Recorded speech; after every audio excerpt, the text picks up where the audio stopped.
All right, good evening, everybody. Had a little bit of delay having to download a patch 3 times in a row, 137 megabytes, but it looks like we're all here. Tonight, I'll be your caster for a Division D West matchup between Woodleague Airlines and Fountain Snipers.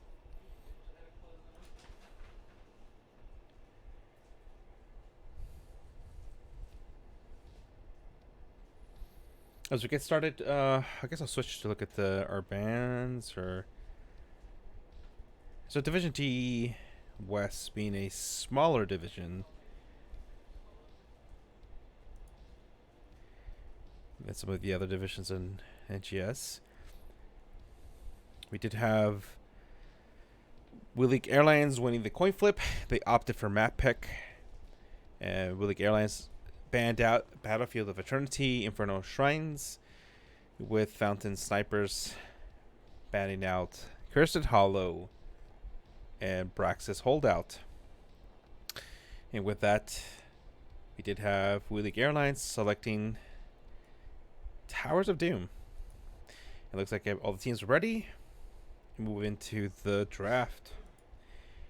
So a little recap for the audience. We do have Woodleague Airlines, who were the second place, the runner-ups for Division E, and Fountain Snipers, which had a name change, but both teams have, I think, 3 original members from last season's grand finals in Division E.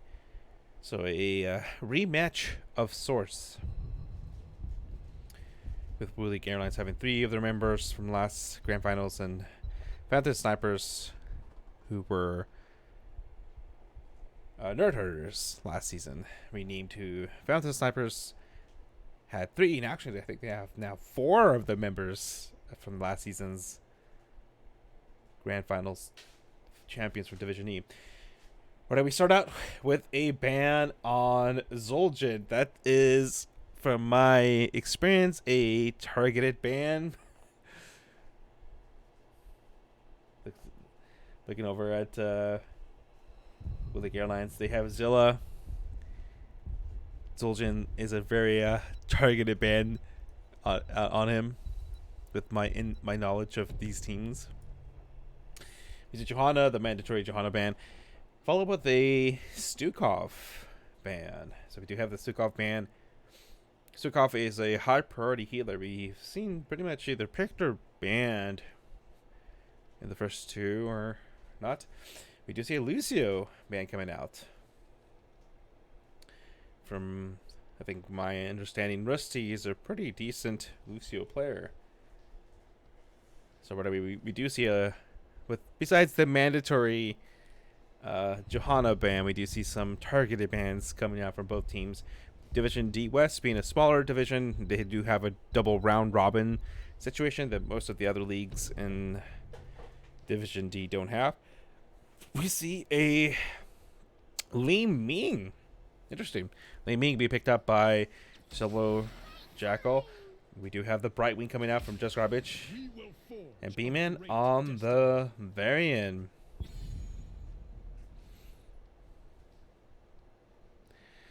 I would imagine you see a Varian. Rusty's going to pick a Anduin. Like, it's, you see Stitches, you see a Varian, you see a Anduin, kind of like a mandatory. There it is, Anduin pick. I'm meeting Lapika going Garrosh. Garrosh actually pretty good into a Varian comp.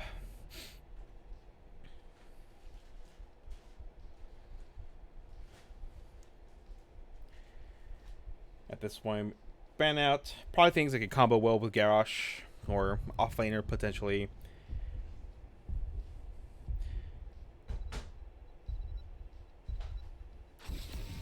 You see a Tychus. Tychus is not a bad pick. I think across all divisions that I've casted so far, Tychus has been highly contested or picked and such, so not surprising to see a Tychus ban here.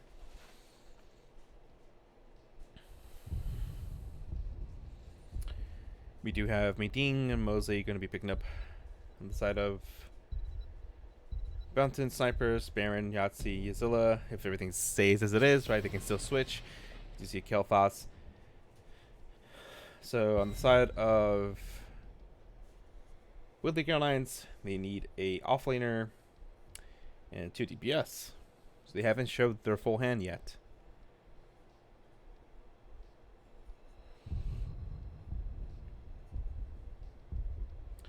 Obviously trying to opt for things that could combo well with a variant. We have a Chromie and a Tracer. Spicy pick. Mwah. A Tracer. Very interesting. I've played against very oppressive Tracers, and if I'm the side of, just from that experience, if I'm the side of Fountain Snipers, I'm like, oh, okay. We don't have quite the team to deal with the Tracer just yet, but obviously the burden of execution might be higher. We do see a Rainer and a Lyric come out, so Lyric pretty good into a double soak, and he can double soak relatively well.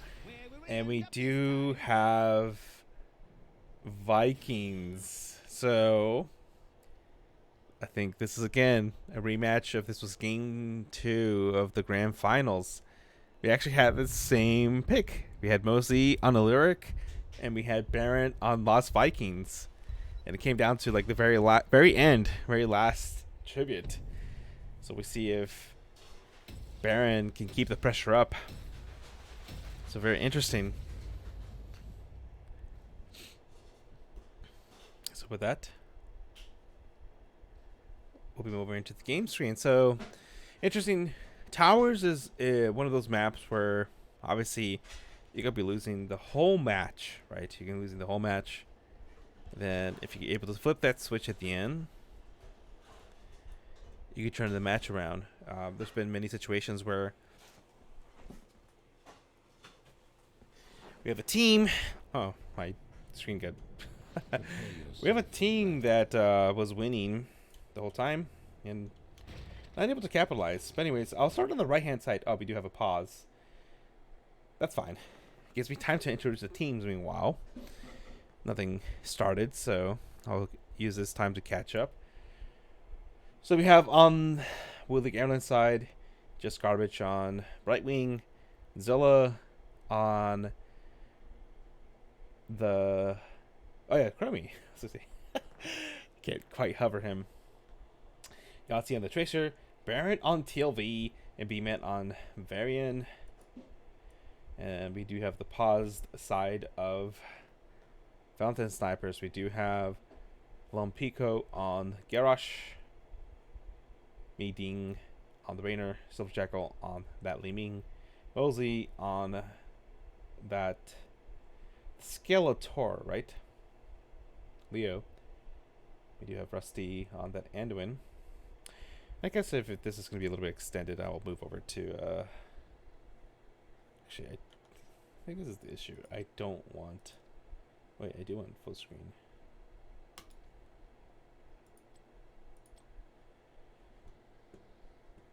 Guess it makes it a little bit easier. I guess I'll move over to our intermission for now.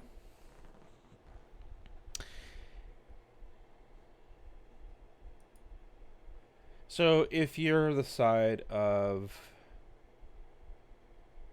Woodley Airlines, you have ATLV. You're gonna be heavily reliant on trying to get that XP lead, right? You have a early game tank in Varian, who isn't really a tank until 4, right? And then you have a hero like Tracer, who can put a lot of pressure in the right hands. Whereas on the side of Fountain Snipers, you do have Garrosh, Li Ming, and Rainer, who are a very solid combo. With compile that with a Anduin, who do very well. But they have that aspect of a Leo, right? You have the Leo who can bring in Entomb if he does decide to go Entomb, which I would think would be the case. Level 20 Entomb. Upgrade to Silence Entomb. And so it's going to be very interesting if Willig Airlines can get that XP lead and put pressure. Garrosh is a tank who, like I think many tanks, right, struggle once they fall behind. If I can't step up as a Garrosh, if I can't put that pressure because it just blow me up, it's kind of hard for a Garrosh, right? They do have the tools, and they well, okay. With that, we do move back. Already announced all the teams, which means I can waste my time and look at talents. We do have Eric going with Spy Game, so that's actually a very good tool. Typically, you'll see Eric being parked here or here, right? And as their laner rotates top to bot or vice versa, Eric dismounts, and you have the other TLV soaking.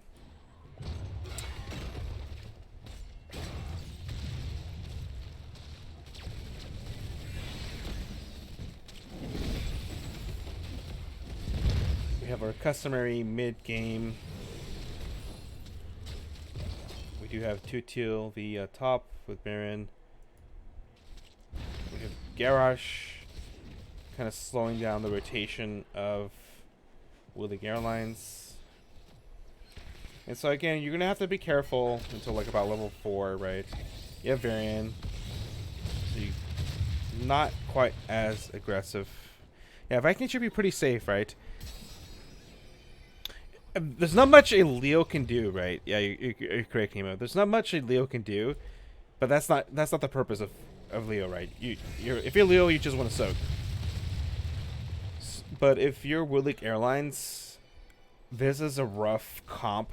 This is a rough comp to go into, right? You need to put pressure onto that Leo.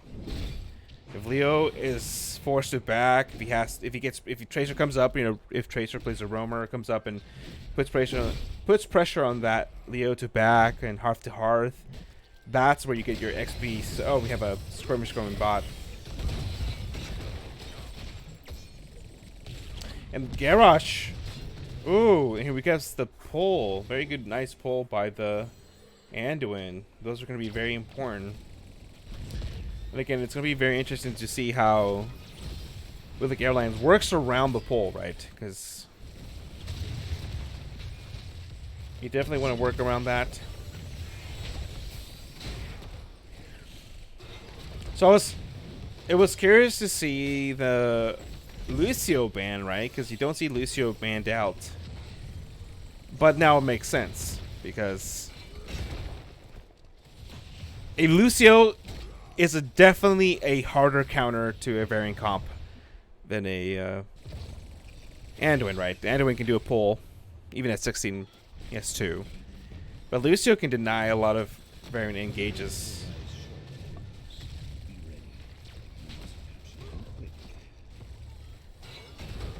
Oh, we still have Lambico going back into Rusty. Gets flipped. We did have Chromie. Oh, the flip already happened. I was like, Chromie might get flipped. The taunt on. Very nice play. I was gonna say Garrosh saved the Anduin. Oh, ooh, Yahtzee with 13 health.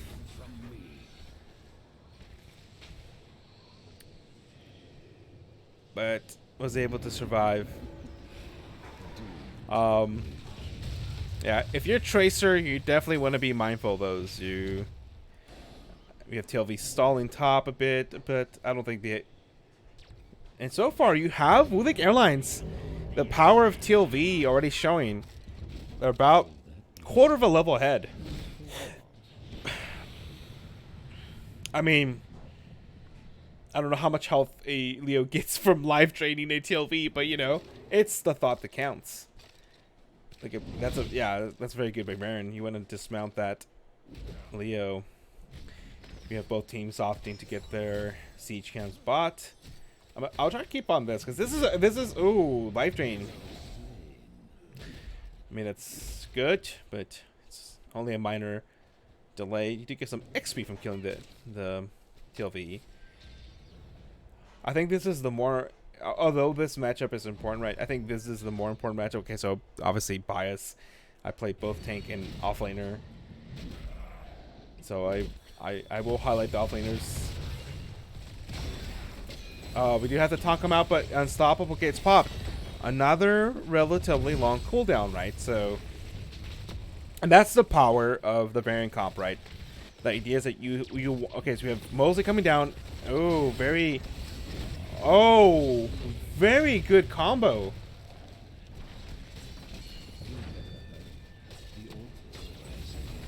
Even with Leo coming down, and so that's huge, right? Because if you're a Leo, you're coming down, you gotta get value.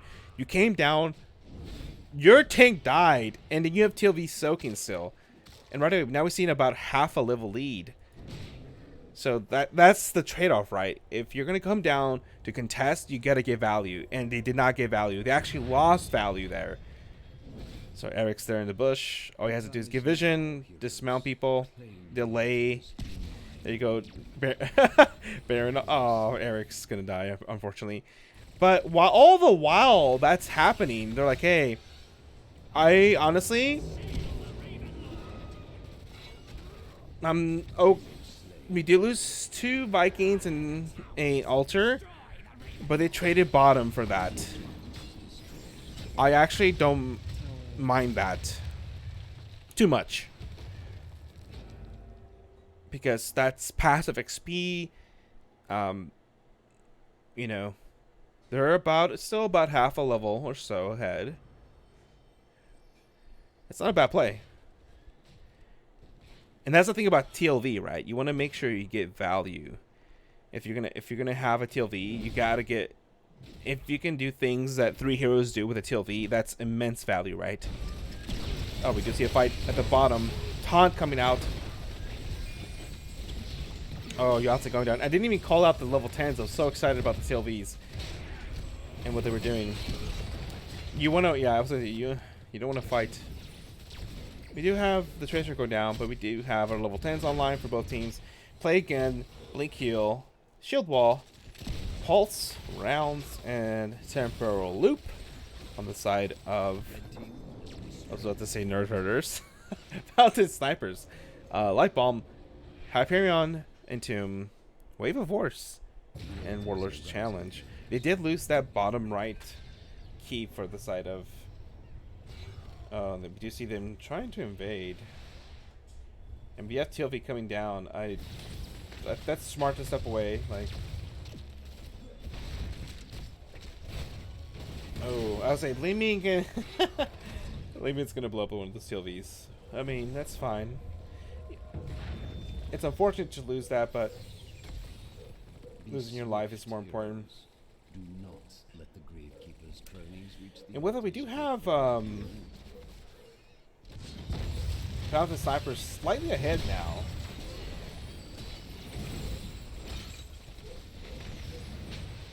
I don't think they're going to be able to get in there to contest that. But again, all the while this is happening, you're having to commit all 5 members bot to get one, while you have TLV soaking, you have Eric being a nuisance, you have a big wave top. I mean, it's not easy. I've played against TLV as an offlane on this map before, and it can be a headache. And so, if you are Fountain Snipers, you want to be very decisive. If you're not able to get kills, you're gonna lose out a lot, right?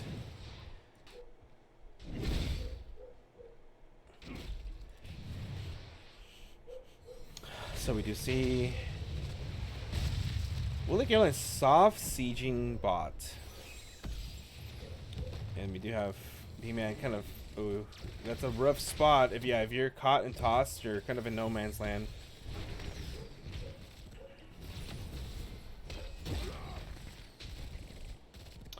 The build, we did see the blind speed. So I imagine it's gonna be a double build. There's a toss, which is, I mean, that's, I was gonna say, ooh. Yahtzee goes down, but we have a 1-for-1 trade. We do have Li Ming popping off. Oh, not able to get the reset. Probably will get it. Yeah. We had the 1-for-1, but then Li Ming able to just step up and do a lot of damage. We do have, and with that, we do have a 4-for-0 with Mosi. This is a 1 altar phase again. So, but with that, Fountain Snipers are going to opt to try and take bottom. They should get this relatively easily. With that, we do have Eric just going to be a nuisance again. Can delay. Spooky hand on Eric. You know, we know that's how you do. Getting Eric to step away is with putting the spooky hand on the Eric.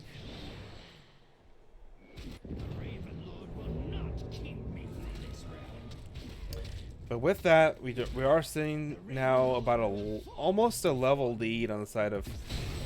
We do see the engage on that garage, and I was gonna say the.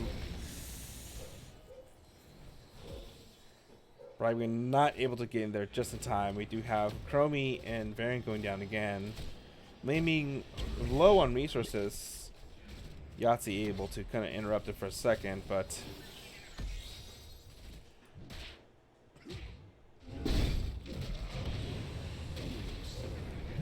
We did see it. Oh, we did see a TLV going down.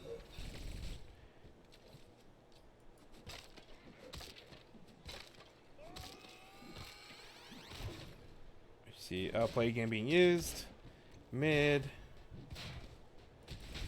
So again, if you're nerd herders, you want to hold bottom.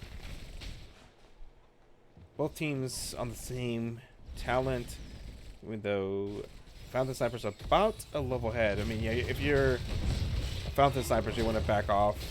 You only have only 2 of you. We do see the rest of the team coming in. They were able to see that, right? So if you're Willie Airlines, you're backing off. We do see B-Man gaining.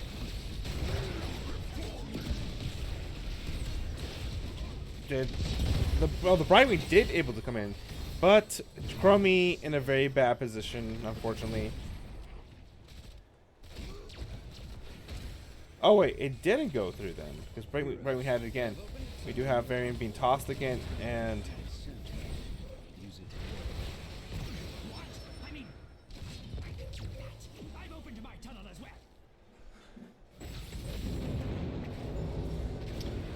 we did have the top 2 being traded, with a 3rd at the bottom, and so now we have a 28 to 8, which is now going to be 29 to 3. So now with the boss available, it looks like Fountain Snipers will go for it. I don't think there's much that they can do to stop it.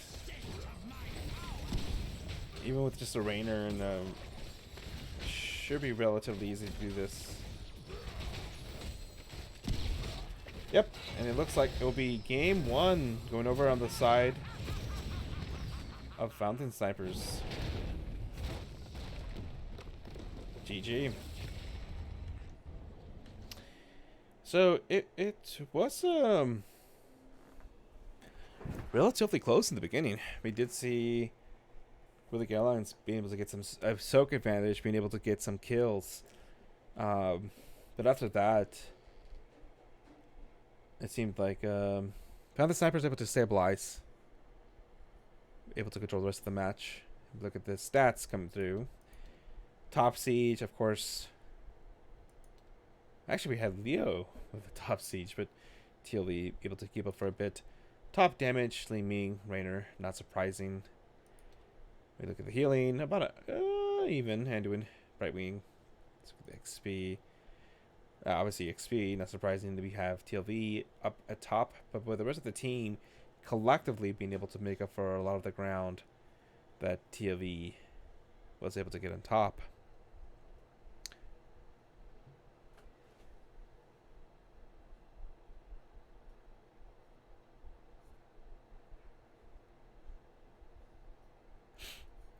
Yeah, and that's the thing. I do agree with you, Himo. Um, this is a map that if you let TLV what they want to do, um, can get difficult. But I think they focused on like, well, TLV's gonna TLV. We need just to win team fights, right? And so this is where Willie Airlines probably had to recognize where's the Leo. Leo's not on the map. He's probably coming down. Got to back off, right? Because like in the beginning, Leo did that. Tried to get a came down to try to get help with the team fight. Garrus actually went down, and trading that resource of Leo not being top and mid, he came down. TLV was still able to soak, and so once you see that Leo is not there, you have to be like, if you're really going, you have to be like, back off. He's coming down. It's going to be a 4v5. If Leo comes down and he can't secure a kill or kills, they're losing value, right? And so that's the situation where you have to have Eric on that Leo, and obviously I'm not a TOV player, so easier than said than done, right? But as soon as you see that Leo rotating down, you can have Eric be a spy on him. You back off, right? And so if he comes down and he can't get value of joining the team, that's a huge loss, right? Because then TLV is just soaking this whole time. And so yeah, I've seen matches, not just with Leo, but just TLV on this map. The offlaner comes down to join the fight, can't secure value, and then has to go back and make up that ground. And if a team is very smart and they're able to back off and recognize that the offlaner is coming down to join the team for a 5v4, and they back off, and they do that multiple times, it ends up being a huge loss. And I've seen maps where TLV has been played here where teams start falling behind 1 to 2 3 levels, right? Because they just can't secure kills. Fortunately, with a Garrosh, you have a very strong tank with Garrosh. Li Ming obviously I'll do a lot of damage. Rainer, he does a lot of things. He's there, right? And so with that, although very good execution on the part of Fountain Snipers, they didn't focus so much on TLV. We want to win fights and get tributes. And with that, it looks like we have our next map chosen already. It looks like we're going to be going to Tomb of the Spider Queen. I'll move over to our map pick, and I need to update my data and such.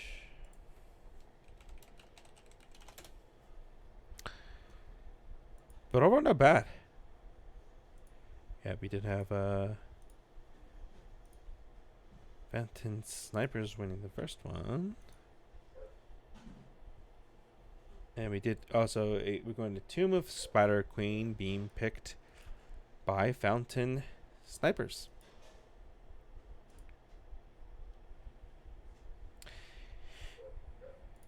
And so Tomb has been a very interesting map this season, with the increased play of Dahaka. You have seen now Dahaka being played on Tomb quite a bit, which is not an offlaner you saw in the past being played on Tomb as much, but just given the meta, we have seen more and more Dahaka being played here, and so it's always interesting for me to see if we're gonna have the team or one of the teams pick Dahaka or ban it, right? But I think teams are getting ready.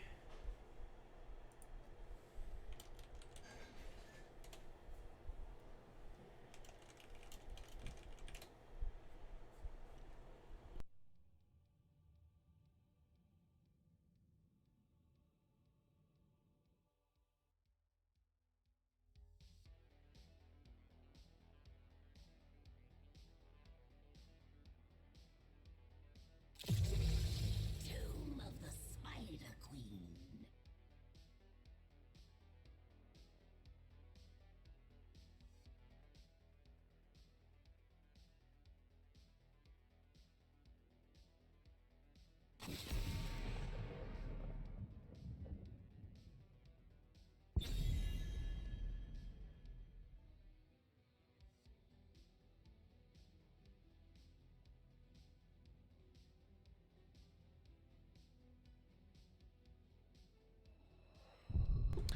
Oh yeah, I forgot to unmute myself. So we do see the main band coming out. Let's have Willick Airlines, and I imagine probably a Johanna band at this point. Stick off. Are they gonna play with probability and statistics and let the Johanna through? You can, right? You do see Johanna be allowed through and lose in the X Cup. I've been watching the X Cup. You see Johanna let through and Johanna loses, right? Not as invisible as you think, but I think Johanna brings so many tools that are very good, especially this map, right? Wave clear, point control, delay, hard to pick. There you go. I don't have to rant about why you should have banned a Johanna. I'm always happy when I don't have to do that. We did see the Stukov and Johanna being banned out. With that, we do have Willick Airlines first picking, which I'd imagine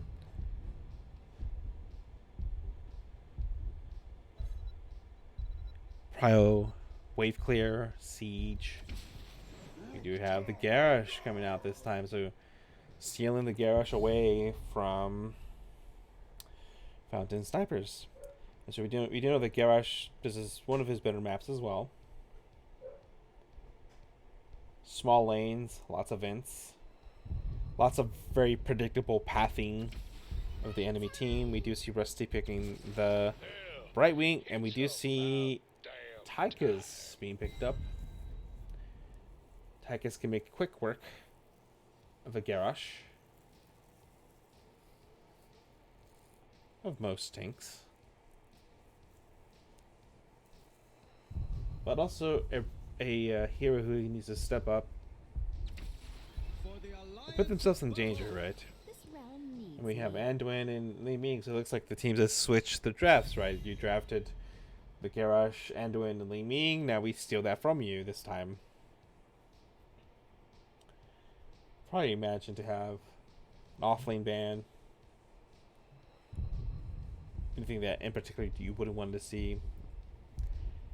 Maybe ban that Zul'jin, right?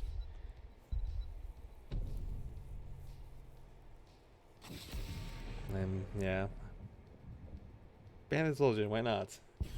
If you're Willick Airlines, heroes that make it hard for Garrosh, Blaze, I would say Blaze is either as an offlaner or a tank. It's kind of like the de facto tank that does well against Garrosh. We do have a noob who also does it pretty well into Garrosh, specifically at 10, right? When you can just don't have to deal with the Garrosh if you just cocoon him. It's going to be up to Willick Airlines to make sure they keep track of that and get rid of that cocoon as soon as possible. Chromie also very good here. Able to provide vision, traps, poke.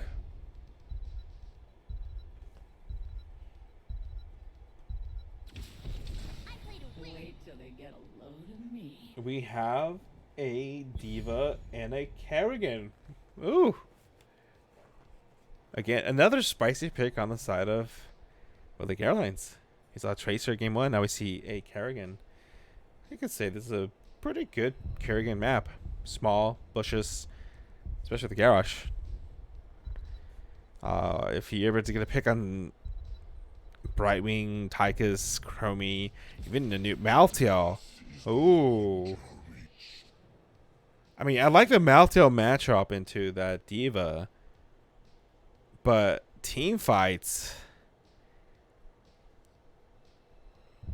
you know, you gotta deal with that Kerrigan and the Garrosh with the Li Ming throwing orbs at you at the same time. So that could be potentially very scary, right? If that Kerrigan's in the back line and that the stuns are out and Brightwing already has used her polymorph, it could get rather scary. You know, they're gonna be like, "Hey, help!" and Malta's gonna be like, "You know, I'm sorry, I can't do anything. I'll get some percentage damage." But if you kill them, right, it doesn't matter.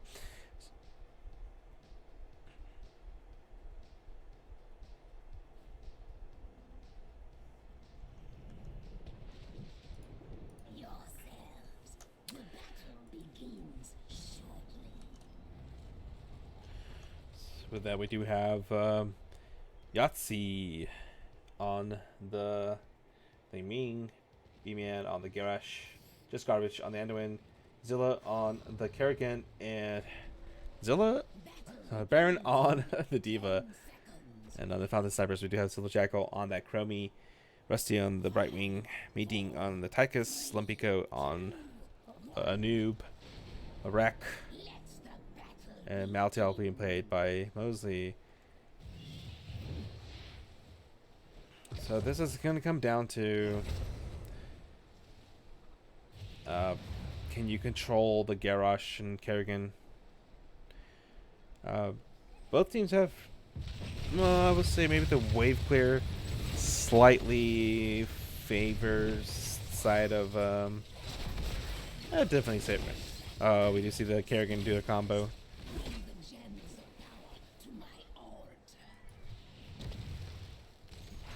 I mean, if you're new, I would say yeah.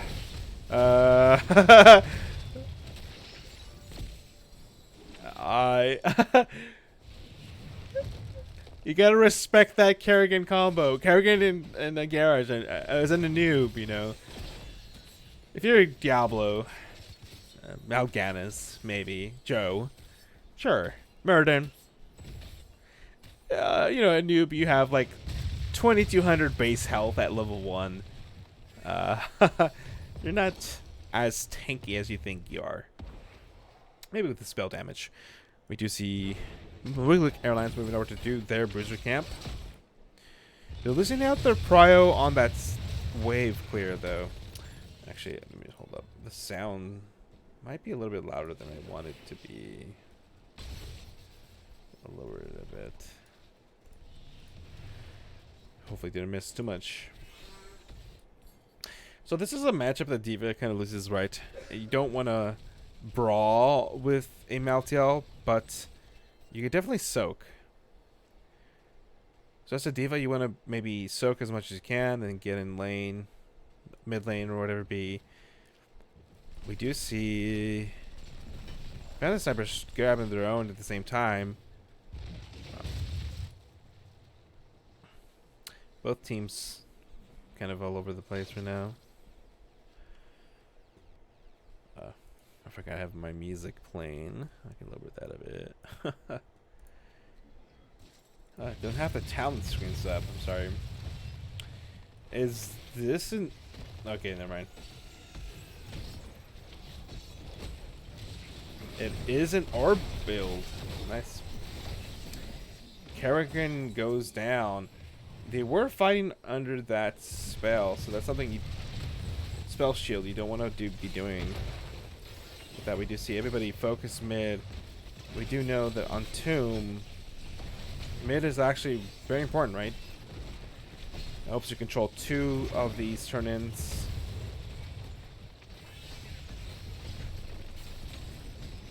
So maybe we saw Wheeling Airlines picking up theirs a little bit earlier than maybe ideal. Even with that early death, not too far behind in XP. If they can get a pick on this Maltail, that's huge. Maltail did not see it. And he will get blown up. And I think that's exactly what you want to do if you're Wheeling Airlines. Like, you're losing some soak up here and some gems. I don't think you need 3 people down here. We did have Diva actually be able to go top and get some of that soak. But that's what you got to do if you're Wheeling Airlines. You have a very strong pick comp. You have Kerrigan, you have Garrosh, you have a Li Ming. You got to get picks. If you're just going to play the soak game, you're going to lose. Nice, very good poly. But that Tychus...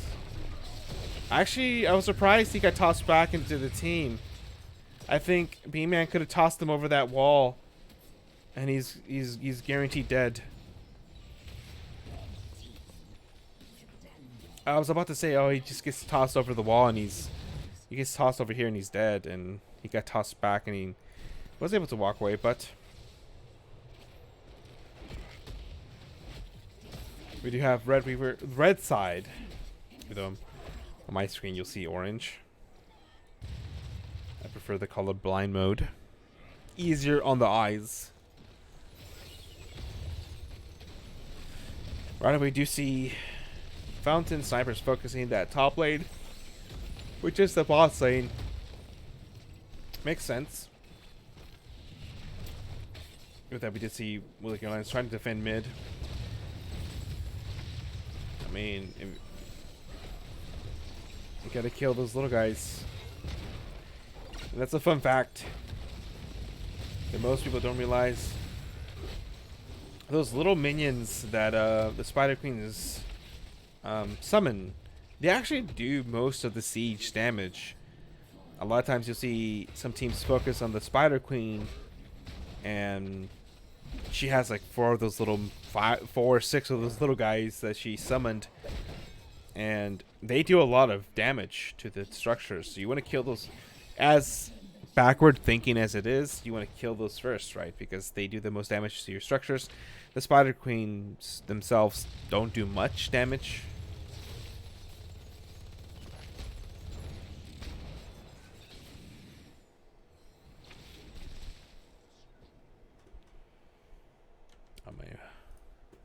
There you go. We do see temporal loop, and that is a dead Garrosh with the combo coming from the Kerrigan. And Kerrigan able to not get away, but are they able to save those gems? They are able to get it. Diva able to save it. We do have level 10s on the line. Emerald Wind, Cocoon, Temporal Loop, Odin obviously, and Last Rites.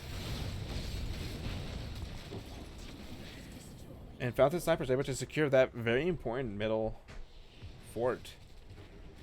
This makes it very challenging now for Willick Airlines to be able to safely turn in. They move quickly to the top.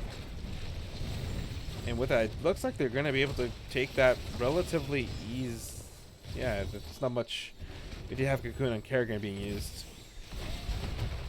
And Kerrigan, I think, will be, and is going to be going down. We have a noob diving onto that Garrosh. The combo, stun, that Chromie. If you look at stats, see, that Chromie's doing a lot of damage going through.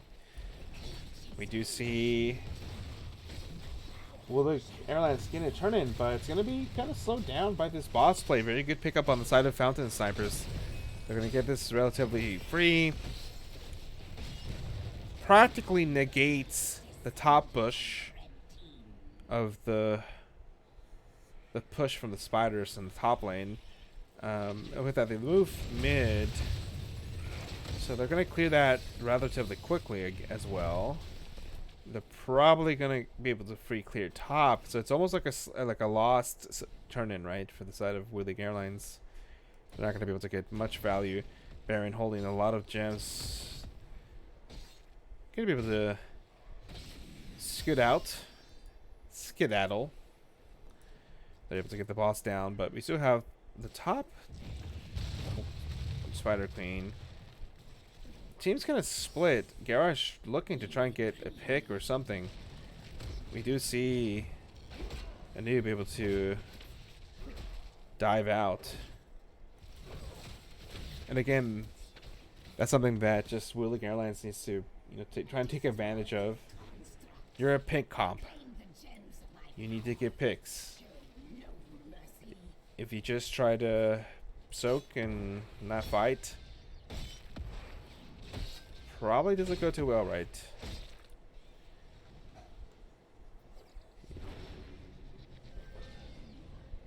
With level 10s on the side of, we have micro missiles. We do see the disintegrate, Warless Challenge, Light Bomb, and Ultralisk. Both camps were mid. We do see Willick Airlines camp being cleared first again. The teams trying to deny each other turn in. Both have a couple more until they turn in. 54 for the side of Willick Airlines and 52 for Oh, did that come a little bit too early? It did come just a little bit too early. Even with the full. Garrett's got Cocoon. And also on top of that, they got it turning. So we do have Fountain Snipers able to get it turning.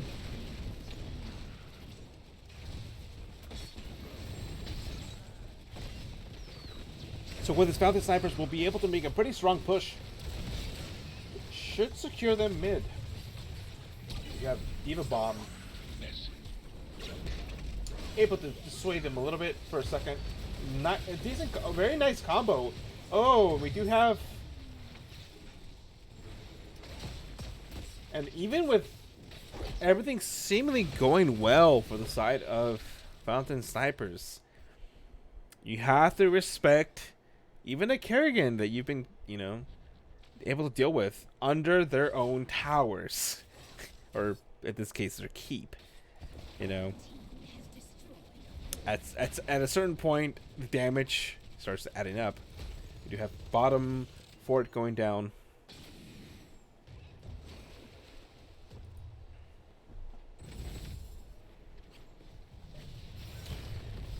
Mid keep should go down. It just needs a cough. Yeah, it's down.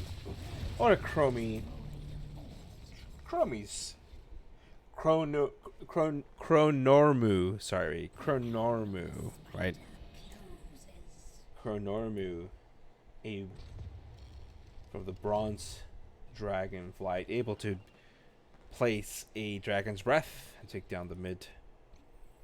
Keeping with that, we'll have that constant pressure. We do see... Oh! Light Pump coming out. I didn't quite catch how Andon was there. Maybe a missed position. And with that, we do have 16s online for Fountain Sniper. So at this point, you're in a very tough spot. We do see the toss. Cocoon on Kerrigan.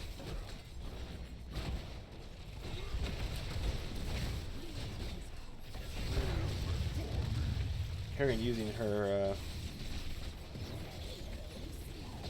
level 16. Yeah, Chrysalis. We'll be going down with that. We do see the soft siege starting on the side of Fountain Snipers, but I don't think you just quite yet can end. But that can change real quickly, especially... Okay, I thought that was a baby diva. I was like, oh, if your diva goes down, that can be a thing, but diva was still in her mech. And a noob, I was gonna say, very good toss, but trading tank for a tank. Diva able to use her bomb, but Chromie looking like might get away. No, goes down. Tychus also. So it's just a bloodbath now. This, like I said, this is where you, if you're Fountain Snipers, you gotta respect the damage that can come out. Even though Kerrigan has been a rough matchup, you know, Kerrigan. There's a reason why you see Kerrigan comps in the X Cup and then higher elos, right? Especially when you don't have much CC to stop her. You have the poly, you have a noob. But once a Brightwing and the noob is not there, it's very little to stop at Kerrigan.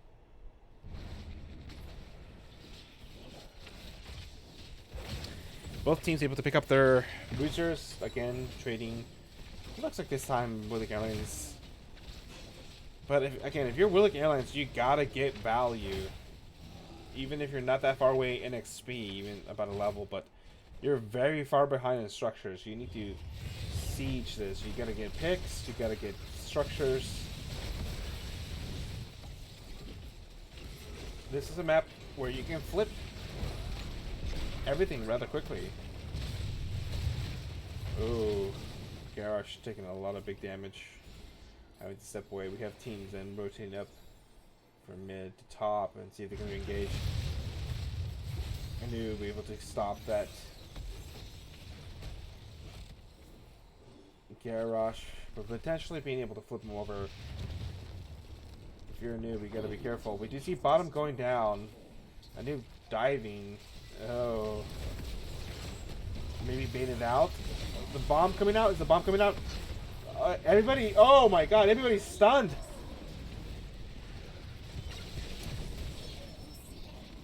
And we have a 2 for nothing. It looks like Willick Airlines were in a tough spot, but they were able to turn it around. Oh, Kerrigan. Oh. Chronarmu able to put the combo down on the Kerrigan. A little bit ambitious.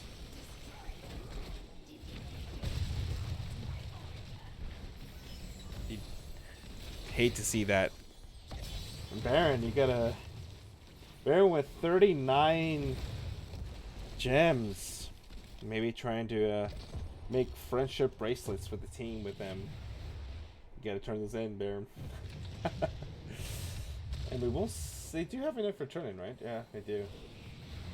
Probably can be able to poke, but won't be able to poke much longer with Diva able to provide some space. They're going to get their second turn in. We'll put 20s online and Kerrigan down for another 5 seconds or so. Again, kind of challenging position for Willick Airlines. But again, you're a pick comp.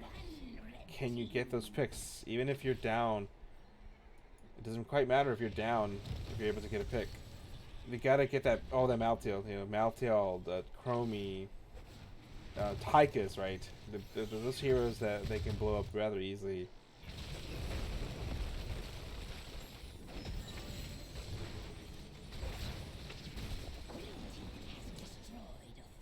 The top was cleared out rather quickly, but that's fine, because then that means that Phantom Snipers are probably going to go mid, and then after that, maybe bot.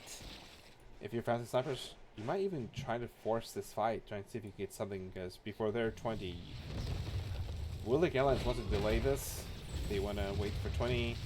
If you're Phantom Snipers, you want to fight this. You want to force a fight. Looks like Willick Airlines identified that and backed off, but also you can't really just let this free push, because you can potentially take that. We just see the team back off. We have Chromie coming back. We see Chromie back there. And if you want to get structure damage, you see them all down there, structure damage. But when I mean structure damage, I don't mean you take structure damage. I mean, you know, you give structure damage. Yeah, same thing, Hemo. I'm surprised. You want to force that fight. You don't want to be such a... And yeah, you want to back off. You hear Odin, you back off. If you're Willick Airlines, you hear Odin, you back off. That's a big potential waste of a cooldown. We do have Red Weavers coming in. So potentially can be game ending, right? This late in the game. No forts. No, one keep down. Likely top is going to be going down relatively easily. Maybe bottom as well. So it's most likely all keeps are going down. But you're not out yet. You have your sort of soft win condition bottom lane if you are with the Airlines. Oh. We do. Oh!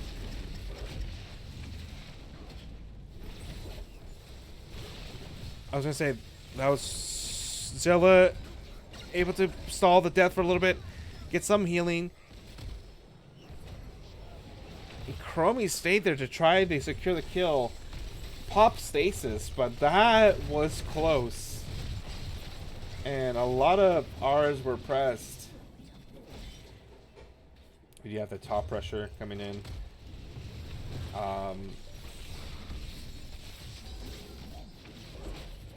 You engage with a noob. The Garish. Ooh, Garish. Getting melted. But with that, we do have Brightwing going down. We do have a noob going down. I was going to say, Tychus is really low. Can double kill. And that was rather ambitious. Unfortunately, I don't quite think that League Airlines could do much. Silver Jacko's gonna set up his, I don't like this by Silver. Like, you don't have to be there. You know, I appreciate you trying to poke the team down, but I would be like, what are you doing there? What are you doing there? I guess he's not too much in danger, but you staggered. Ooh. Obviously, I can be proven wrong. Those are like, again, one of those situations of like, you don't have to be there. The risk reward is just so much higher. You throwing Qs does nothing. But worked out. Got the boss, but won't get much. And with that, we do have both teams up 5v5, and again, that was probably your opportunity for Wheeling Airlines to try and get in a situation where they get picks, try to stagger more deaths. In the straight up 5v5, it looks like they just can't get much value, but they definitely get value when they get a pick. We do have Diva turning in. Won't be able to get denied. You have technically Wheeling Airlines has will be closer to the turn in, so at this point they're probably going to look to fight. We have like, oh, I was gonna say, very good taunt engage, and the disengage for the limit. But even with that, you can chase. Oh, they are gonna chase down that Tychus. Like, he will go down. I mean, if you're Maltiel, ooh, they're gonna have to be mindful of this push though. Push top and mid. So I almost feel like you have to just try and end. It's one of those situations. And Chromie! Chronormo! Able to bring the pain. And with that, able to dissuade. I feel like Yuma just... If you could try and get that keep, it helps so much with the pressure. You know, you have plenty. I think you had plenty of time to back off. You want to secure that. It just helps so much with pressure and XP, and but they have to back off. They have turn in. You want to get that turn in for sure before everybody comes up and makes it impossible.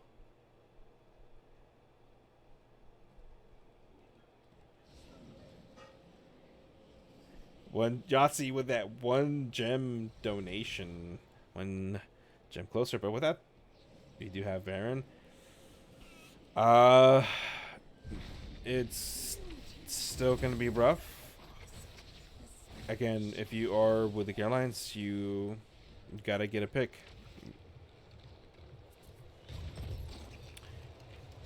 What has made it very hard for Wheeling Airlines is they have a lot of tools to stop Garrosh.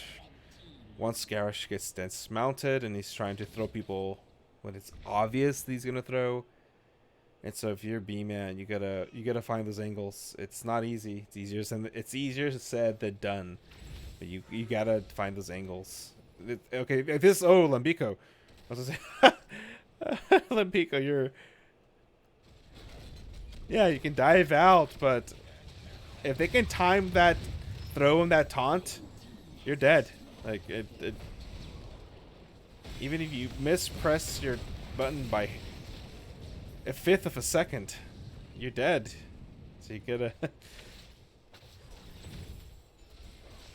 I could have made a diamond right now with how hard I squeezed.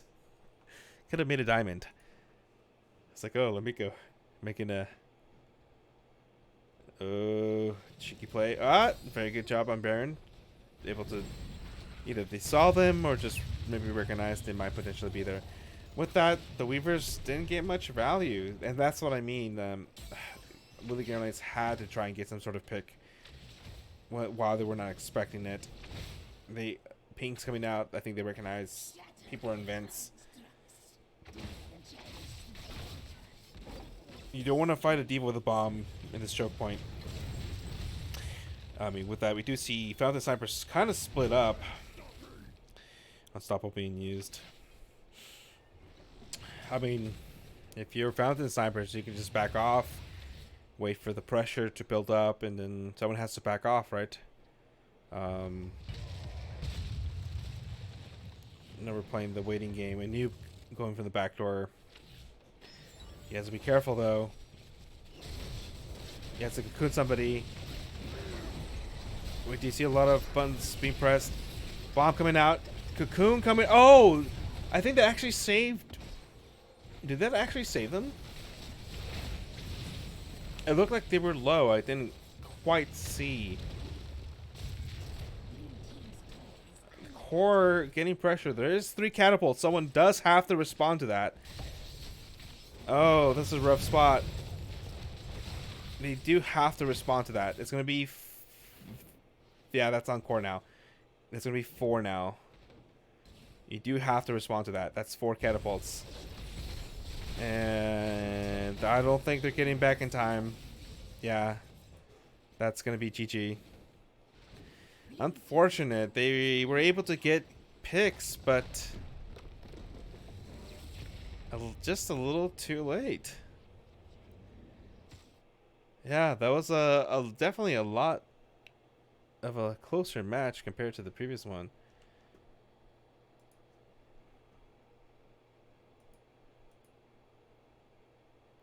Came down to Winions. And so it looked like Willie Airlines picked up their aggression and got some picks late, but came at a point where they were just running out of structures. Or maybe Fountain Snipers recognized that some tactical feeding would favor them.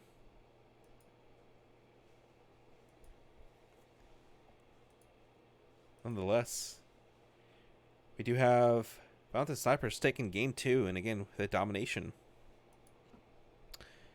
Let me see if I can update my information so I can have everything up to date. See if we can get somebody from the team to do a quick chat. I also need to move channels on NGS. Coin toss. Do an interview.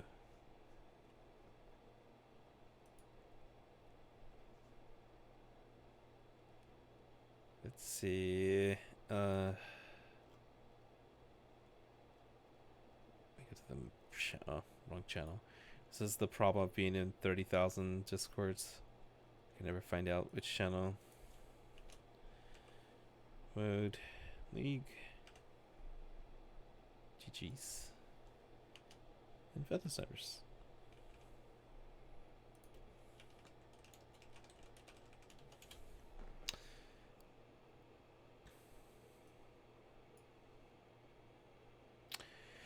Looking at the stats, we did see Baron come through at 6-0. Actually, very good performance.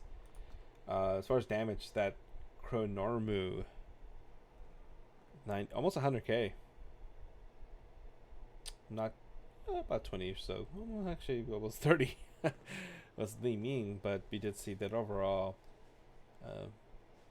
Tychus in 3rd, and then Diva. So Diva actually did really good. Had a really good game. Actually had no deaths, which is actually really good for Diva. Meltail was actually not able to get as much advantage of that. As far as the healing and doing it probably just about the same. You have Diva with a significant amount of siege and then XP. So that's actually huge. It just seemed that Willie Airlines was not able to get or take advantage of that. Maybe in situations. You hear. They're here. Oh, they're muted. I don't think he knows he has himself you know, I was talking to myself. But anyways, Interview. GG's. Yeah, interview. We have the whole gang's here. SpongeBob gif. Yeah. Anyways, congratulations on your 2-0. How you feeling? Pretty good. Pretty good. Nice. Got a little shaky there in game 2, but pulled through. Yeah. It definitely was a difference. And so, this starting into game 1, looking at towers, and so looking at that pick, they just want. I was say yes. They saw a tracer, and I was like, wow, that's a spicy pick there. And then Vikings after that, it was like, And whoa, Vikings, okay. yeah, very well. I pointed out again. This was like if you were in a certain grand finals in a certain division, that kind of was like a replay, right? Yeah. Mm-hmm. For those who were I'm saying Which game? for those who were there, I think it was like game 2. It was on towers, and it was Vikings, and it was actually also Leo. It was Baron of Vikings, and it was Mosley on Leo. It was a replay of that. Mosley, Mosley, give me your thoughts. What were you thinking? Oh no, it was fine, but they're just so annoying. He just sits there and pokes every time you try and double soak. It's really annoying. But all game he's like, oh, they're so annoying. It wasn't a problem. It was just annoying. It's a bit of a problem when there's 3 altars up, and you just know you can't cut them all. Yeah, I mean, it does. That's a situation where it can be a problem. But it seemed like even a few people in the chat were saying they did a good job of kind of playing not to the Vikings' advantage, right? You're playing to kind of what you wanted to do, and so that was a situation of like, and as I mentioned, and it was like, you're gonna have to kind of try and force those fights. You're gonna have to bring down the Leo, and force those fights and make it 4v5. That's where you are stronger. But there was a situation where I think Leo came down. Actually, your Garrosh went down, and then that's like the worst case scenario, right? Because you came down, you're trying to get value with bringing your offlaner. Your tank dies, so then you're like, okay, we're trying to reset. So then your offlaner has to go and soak, and Tilvy's there soaking the whole time. So actually, that's where we saw a discrepancy. We saw Tilvy doing Tilvy things where you're like, okay, the worst case scenario. So how did you recover from that? Because like, I've been in matches personally where that happens, and it happens over again and over again and over again, and then soon, and it's at some point you find yourself 3 levels down because you can't find that value. So how were you able to kind of, after that initial kind of, hey, Leo, come down, or whatever it was called, to kind of make sure you were doing what you wanted to do? Pretty much just kept telling each other to play patient. We were doing fine in soak, and if we kept letting him kill us is when it starts snowballing. Leo was doing fine at the double soak, and we knew we wanted to stay bottom and just push it. Yeah, I think that was it. I mean, Grosh ended up dying at that point when I was coming down, but just said, okay, well, we'll just go back to soaking, get those levels back, get back even again, and then I'll come back down and we'll take it the next time. But they just focused on that bottom fort. Yeah, and it seemed like I think it was like after the second or third kind of, actually where they were to get bottom, but again, you were able to get pretty good value, and I think after that you just kind of said, hey, TLV is going to do TLV things. Let's do what we do well, and you kind of just kept on going and got a lot of value, and it was pretty, very strong showing on that map, and so I don't think I have much questions. You kind of took over control of what you wanted to do, but I think you kind of explained, you did your thing, and you kind of went out and dealt with Vikings, which can be very annoying. Any other comments on that particular match? Mostly Not talking. necessarily. No, not really. when I tried to highlight you as much as I could. No, it's good, just like you said, Vikings are annoying, and the 4-man, I trust the 4-man to do what they needed to do. Yeah. And they did a good job. So. All right, there you go. I can shout out to all the offlaners. I can only soak so much. The 4 team has to do something. But anyways, good job on that one. Moving on to game number 2, we went to Tomb of the Spider Queen. And again, so now we went from a little bit bigger map to a little bit smaller map. And this time, again, we saw another kind of interesting pick, I would say, with the Kerrigan. Um, and so my concern, I'll say, my concern initially was you don't have a lot of CC for that Kerrigan. And so that was my initial concern, just looking at the paper, right? Any thoughts about that? Because I was like, if that Kerrigan can run wild, it could be very scary. So, what was your kind of thoughts about how do we approach a Kerrigan? Because I don't know if you expected that. The Kerrigan was just not on our radar, I don't think. Yeah, And, I think we're fine though with new Breck. He has his double stuns. Brightwing has polymorph. We have plenty of damage to blow her up fast if needed. And you were able. Yeah, I think Kerrigan ate a lot of cocoons for me that game. Yeah. And so typically you probably get the cocoon on the tank or maybe the healer, but maybe cocooning Kerrigan was like actually not a bad idea. Getting rid of that. And so we kind of had a switch, right? You had the Garrosh and the Anduin and the Laming that you had in game one go to the other side. So obviously you probably have a pretty good intimate knowledge of how do you deal with that comp. And so you probably, when you rewatch the film, there was a few times even with Lampico, I was like, oh, Lampico, you're getting really close and your team's out there. But so if you could give me any thoughts about how the match went and the flow or anything that you thought as far as like turn-ins and what you're trying to accomplish. How did you feel about this comp overall? Their Garrosh player was scary, and I was just trying to make sure that we knew where he was all the time before he was gonna run in and kill us all. So I think a lot of that game was me posturing to make sure we knew where they were and hopefully getting as many dismounts as I could.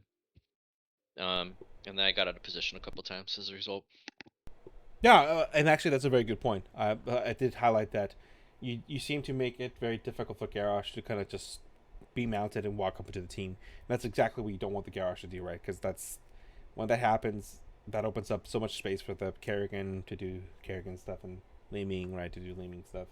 And so kudos to your team to be able to kind of keep track of that Garrosh. But this game kind of went a little bit different than game one, right? Where game one was a little more decisive. This game kind of got to that point where there was a window of opportunity for them to take advantage, and so I'm sure it was looking a little scary there. Yeah, I was gonna say late at that point, that's when Garrosh, Kerrigan, Laming comps, because you did the opposite in the previous map where just Laming just silver, you just popped off in that Laming late game, and you understand like, oh man, this is one wrong move and we all can die, right? And actually a couple situations happened, but you did such a good job of the turn-ins and putting pressure that they couldn't really take advantage of that.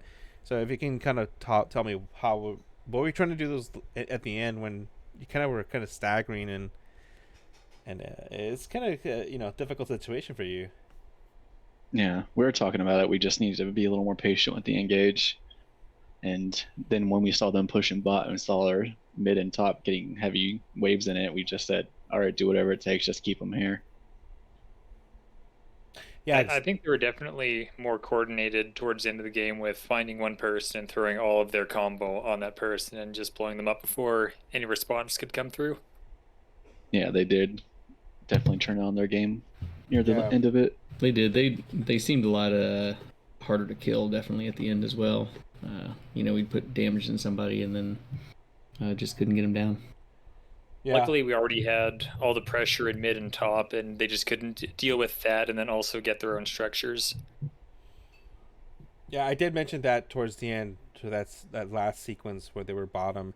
I was like, if I'm found in snipers, I'm just waiting here because someone has to back to clear that, and they never did. They got some picks, but it kind of worked to your advantage because they were in a situation where they can't really back because you're continuing on them, but. Winions is not the funnest way to win, but it's part of the strategy, right? I'll take it. Sometimes what you gotta do. You got it. It's a dirty job sometimes, right? But anyways, with that, this is now the second match. You won the first 1-0 and this one 2-0, And I need to get a confirmation for somebody because I've heard that pretty much everybody from this division makes the playoffs. Is there anybody who has Only like? the first No. 4 teams. Oh, Top it's four, oh, it's yeah, only top four. four. Oh, Mhm. that's gonna be interesting because like the other, so to D East is gonna be 8 teams. So let's Yeah. see. Yeah, Typically, it should be 8 teams, and then you go through the bracket. But since there's only what 6 teams here, only we're just doing the top 4. Seven, Seven? yeah. Yeah. Okay. So it's gonna be okay. So maybe this is another conversation. So is this gonna be like a double round robin kind of elimination thing in the playoffs too? I have no idea what their plan is.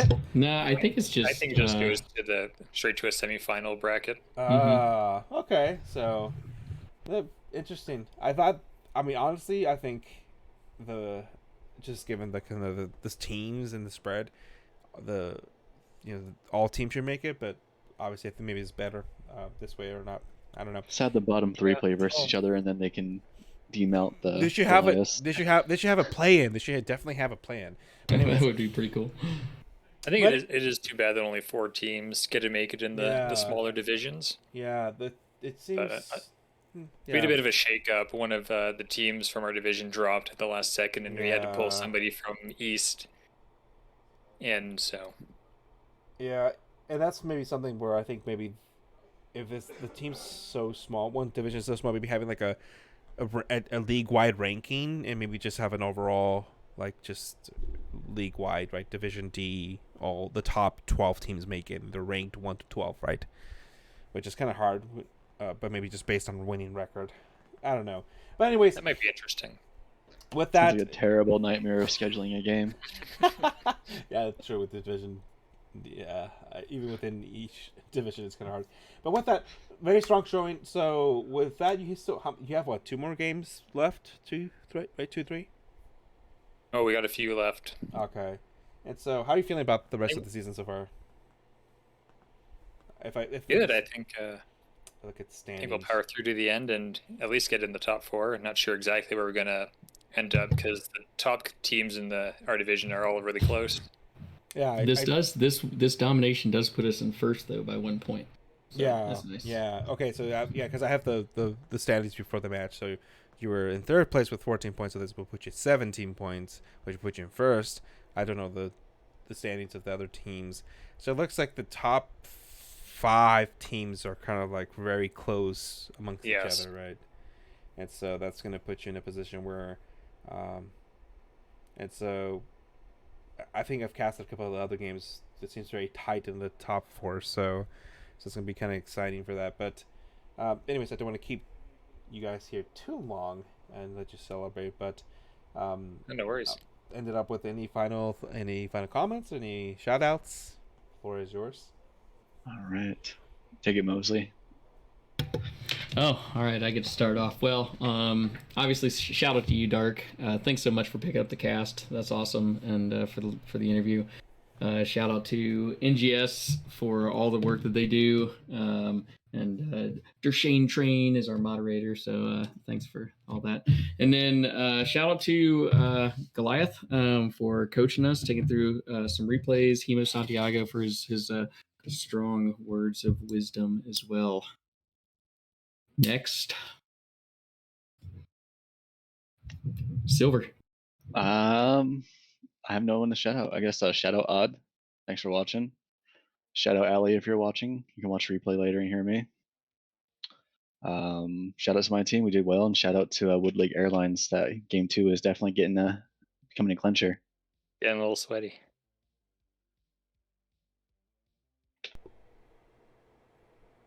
Any other words? And yeah, shout out to Hemo Santiago who's watching as well, and Yeah. he comes by and gives us advice as well. Great. All And with- right. And with that, again, thank you. It was very fun. Like I said, for me, like I said, I've been in on that Willie Airlines before, and I've been, and I know obviously you mostly. So this is a very fun matchup for me to catch up. I know a lot of people here, in general in NGS, and so it's very fun to kind of see everybody able to compete. It's easy for me to criticize, right? It's easy when you're not in the match and you can criticize what you did wrong.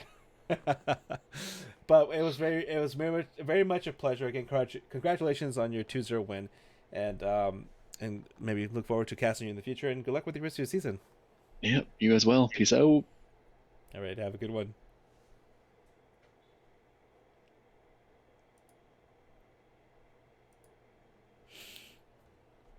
All right, so with that, that concludes our cast for tonight.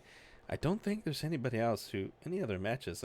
Typically, when I cast these West Coast games, there tends to be no other matches afterwards, especially on the Sunday. So I usually try to pass it off to another NGS caster or match that's going on. If we could take a quick look. But otherwise, again, thank you very much for joining me this evening. And again, very fun and exciting match. We did have Falcon Snipers taking a 2-0 domination over Willick Airlines in Division D West, putting them in first place. It doesn't look like we do have, I think, the other match concluded, but again, thank you very much for joining me this evening, and I'll see you next time on the Nexus. I'll be leaving you off with some Synthwave. Have a good one.